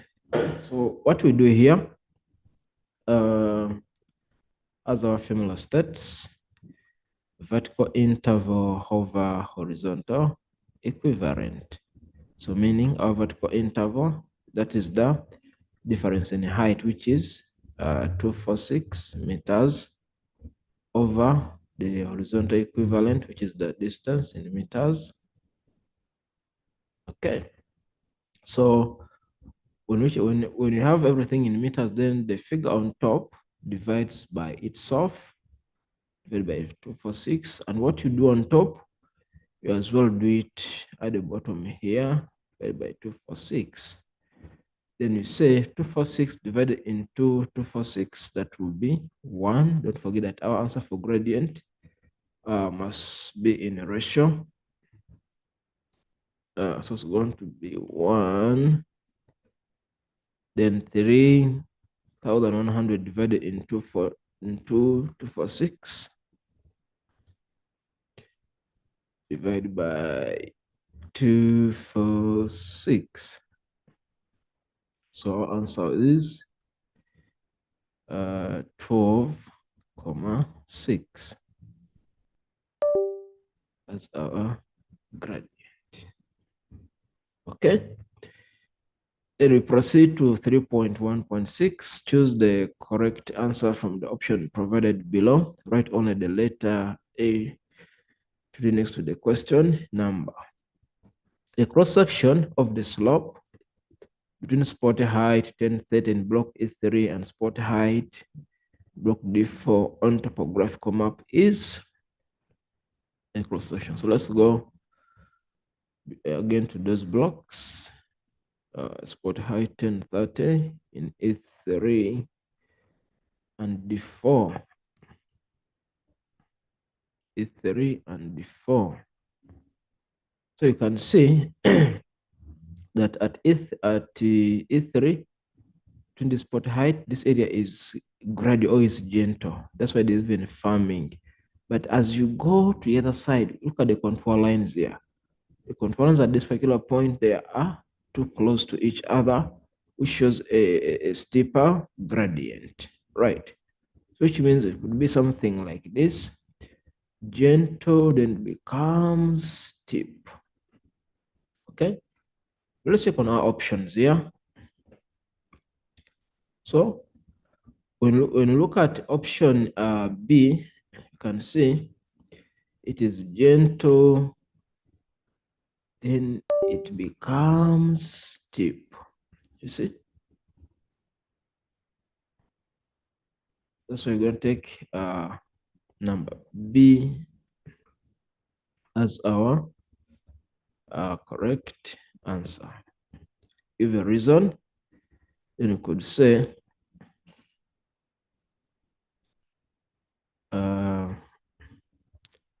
at E3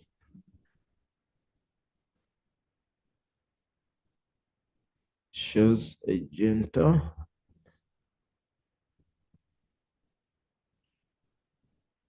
gradient and steeper at D4. Okay.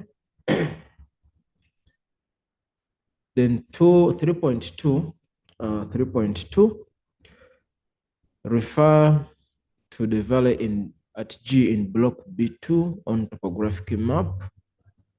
The valley at G in block B2. Let's check. Sorry about that. Block B2. Okay. The valley at G. So this is where we are at G. Block B2. All right.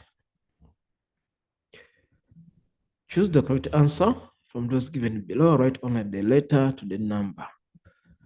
The nocturnal or nighttime wind that develops during the night in this area is called,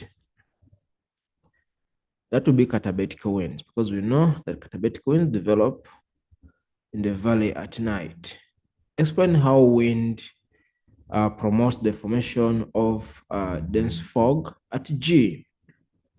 So let's go back to our blank page.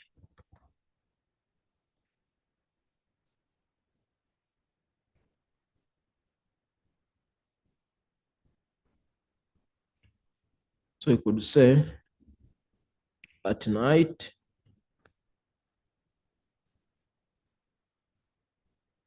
cold air subsides at the valley bottom,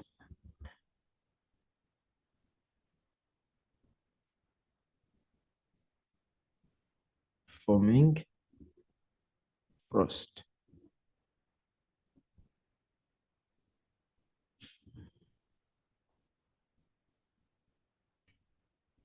The cold air at valley bottom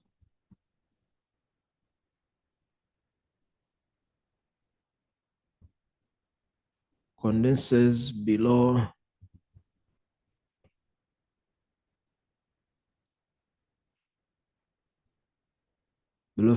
freezing point, forming the fog.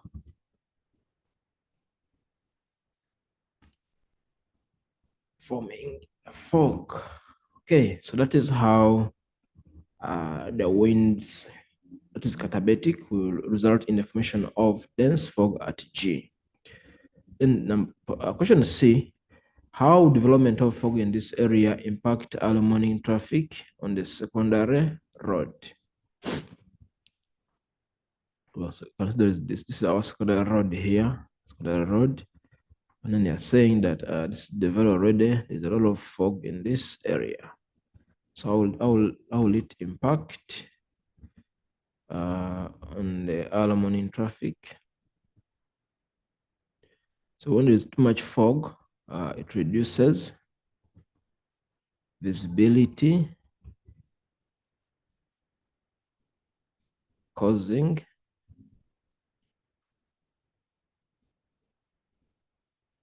traffic to move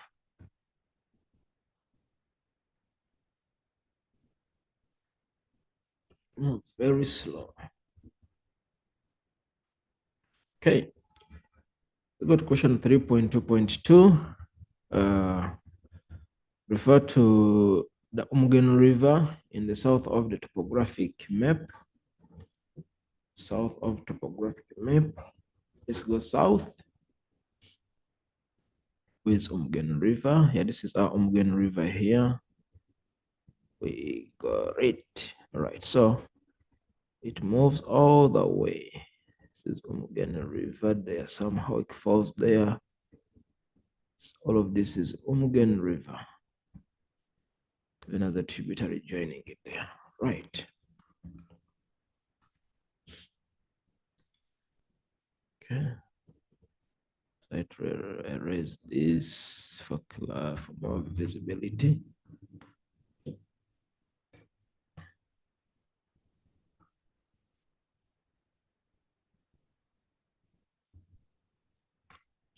Okay, so let's go back to the question. It says, in what general direction does the Umgen River flow? Let's check. So you can see that this side it is too steep, right? Too steep, and we know that rivers, they originate in steeper or from steeper areas, and they flow towards gentle places. So it means that this river was flowing, if we put our compass like this, our compass, it was coming from the northeast going to the southwest.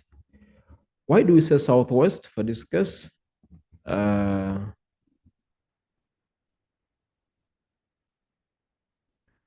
As I mentioned before, so that the river do originate from higher areas.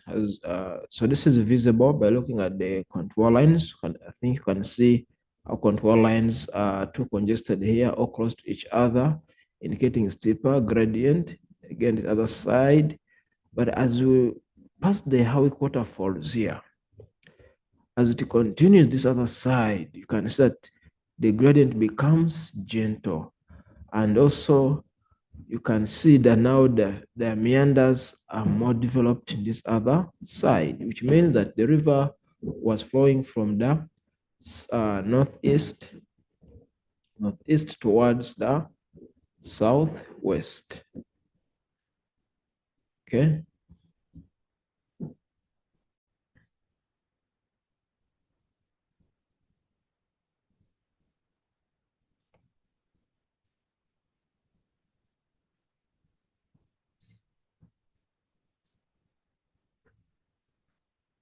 Okay. So that's why we say, that this river is flowing to the southwest direction. Write it down here.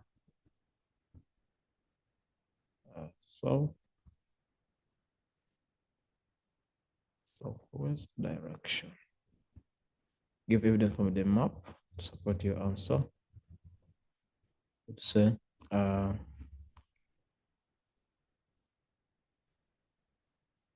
gentle gradient in the southwest. So that is 132B.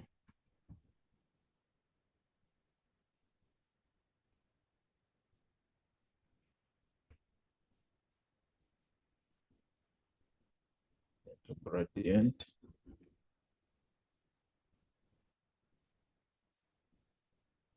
southwest. So steeper gradient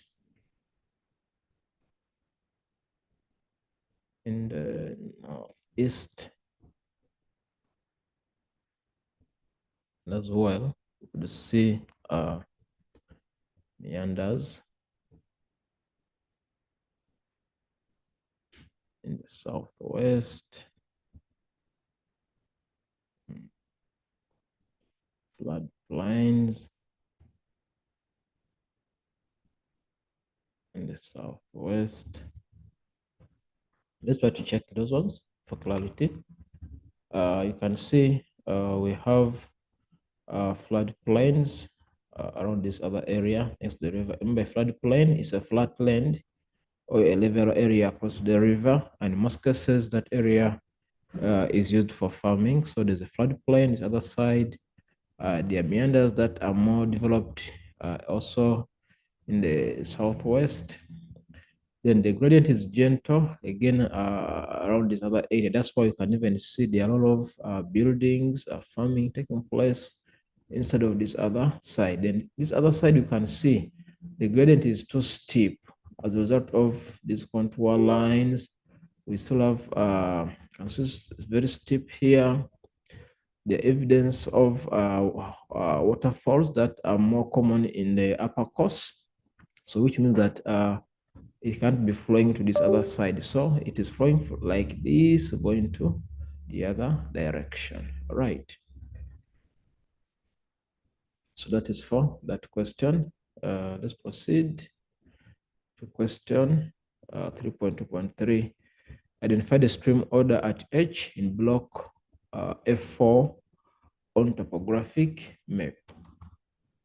Block F4. F4. So this is at H here. Let's try to zoom it.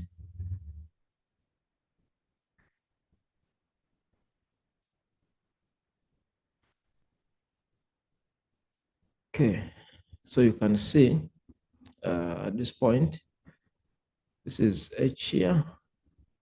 If we draw this stream nicely, you can see the other stream, this other stream, right? It means there is 1 and 1, which will give us a 2-order stream at H. Right to back. So meaning the order would be a 2-order stream. 3.2.4, landform 8 on the orthophoto map. Let's go to the orthophoto map.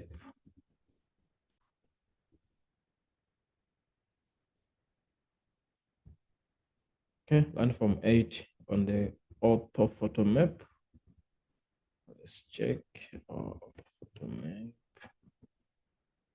Landform 8.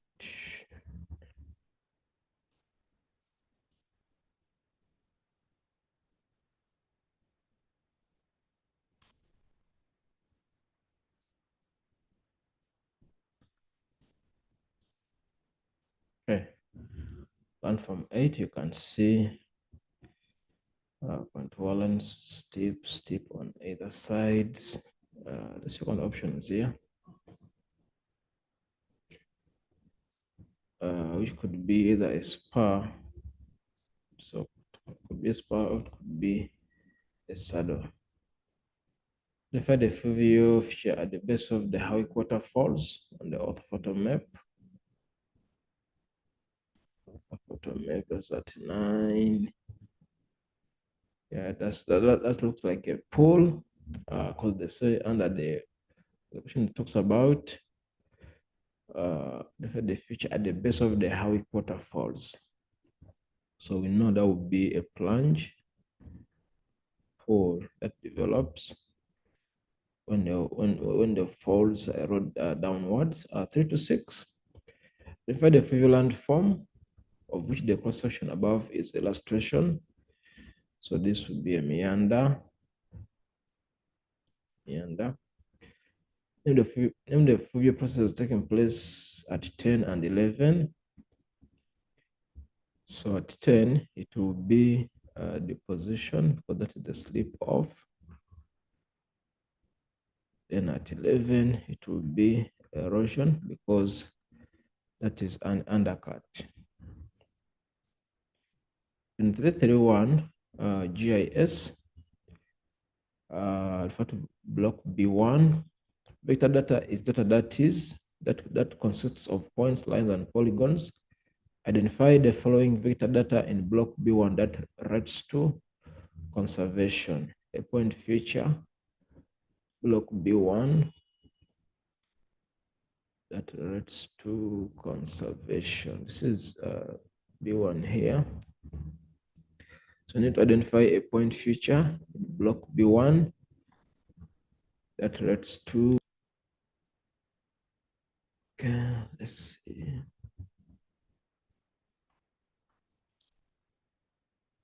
our map. Is that clear?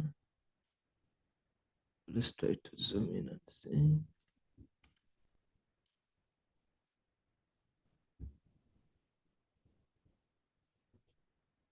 In B1, what do we see here? What feature?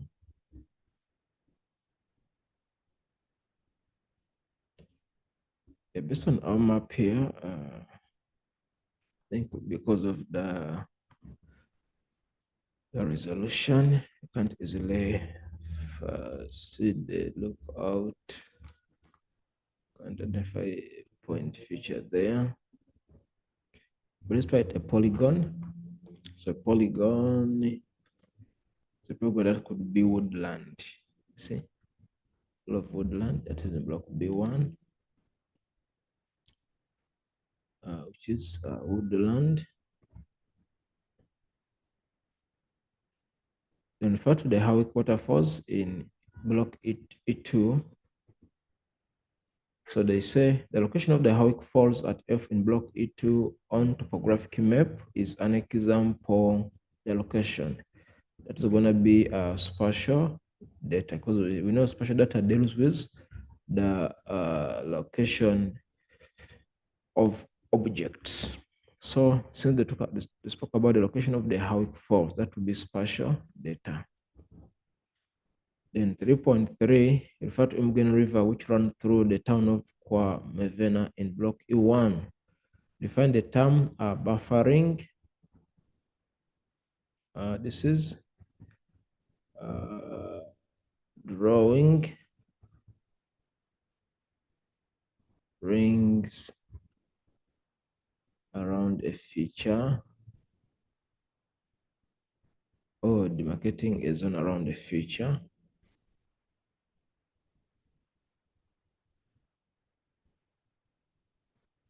Demarcating a zone around a feature, that is buffering. So number B, do you think buffering was applied in the development of the town in block E1?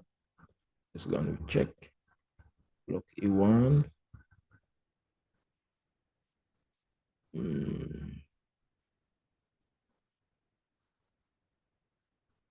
Do you think buffering was applied in development?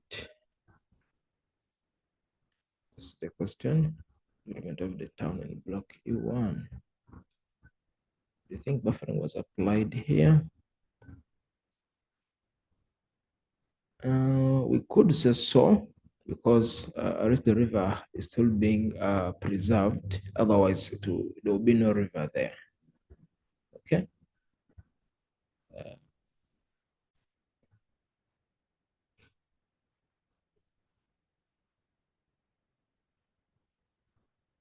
But as well, I think let's go with a no, because let's say no, buffering was not applied. Give a reason.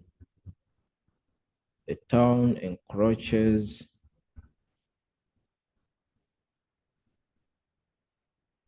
on